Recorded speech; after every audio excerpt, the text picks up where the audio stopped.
Think about the last time you had a big glass of juice, or a healthy smoothie, or even just a bowl of rice. You probably thought in terms of one thing: sugar, carbs, calories.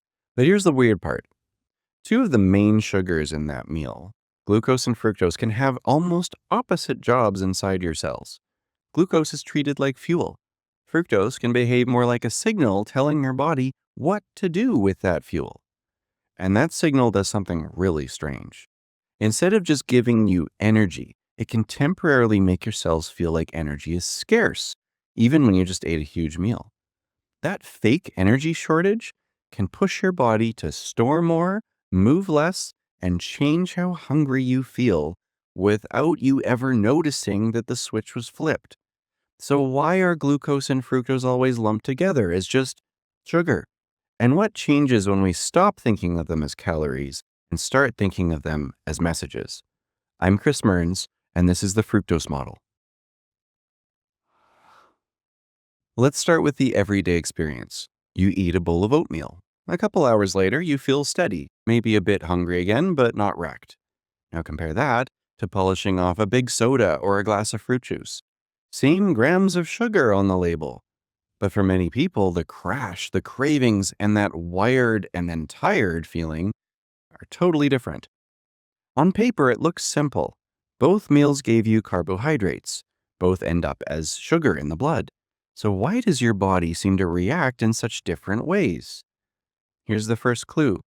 Glucose and fructose may have the same formula, but your body assigns them different roles. Glucose is like the universal currency of energy. Most of your cells can pull glucose in and burn it for ATP, the chemical battery packs that keep everything running. Fructose takes a mostly different path. A large fraction goes straight to the liver first, and it doesn't raise blood sugar much. And it doesn't trigger insulin very strongly. To the outside world, almost nothing happens. Inside the cell, though, something very specific does happen. Fructose is pulled into a pathway that can run almost without brakes, and it rapidly turns into a form that burns through ATP. And as ATP goes down, a waste product shows up: uric acid. And that's already strange. You eat energy, but your first move is to burn through ATP and create a stress signal? Why would any organism develop that? Here's where the story gets more interesting. When ATP drops and uric acid rises inside a cell, mitochondria, your main energy factories, start to downshift. They become less efficient at burning fuel completely, and more of the incoming energy gets shunted towards storage, especially as fat. So instead of thinking, I ate sugar, now I have more energy, your cell is briefly acting like, I might be entering a low energy state. I better conserve and store. That is a very different message from what glucose alone usually sends. Glucose coming in, with insulin rising, often tells tissues, we have fuel available, open up the doors, burn it, and use it.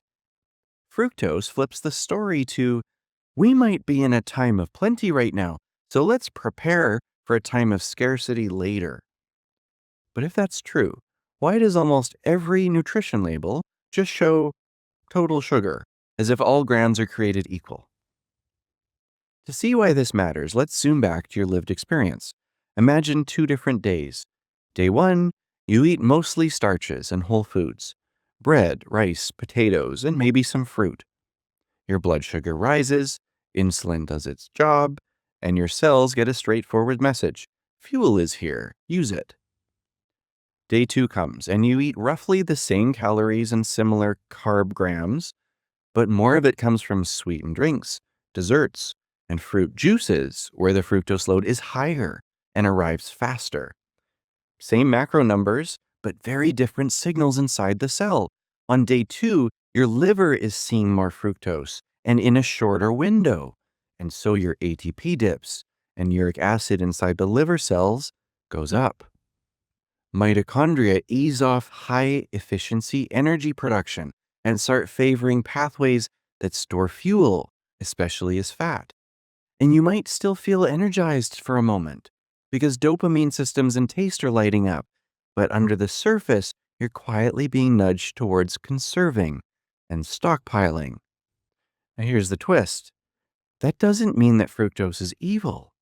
It makes fructose a regulator, a lever that your body can pull to shift from burn mode into store mode. And in animals, that lever is really useful. Seasonal fruit shows up and they gorge, and fructose signals the body to store fat. And you know what? That fat helps them to survive scarcity. The controversial idea is what happens when that store mode signal is pulled in humans all day, every day, by constant access to sweetened foods and drinks.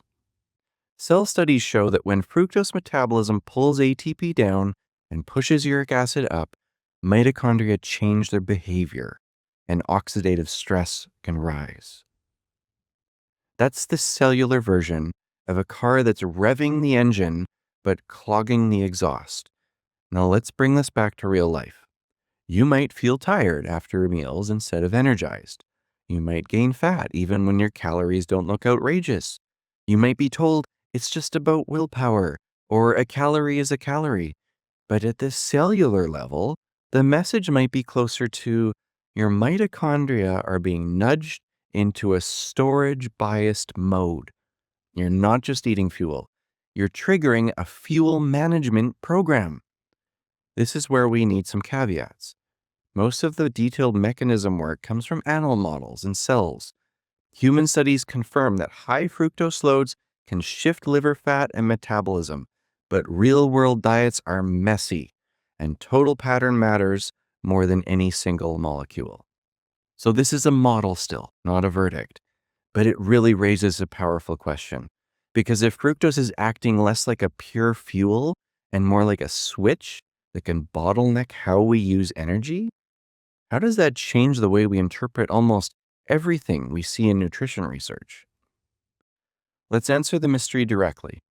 Glucose and fructose are not just two interchangeable sugars.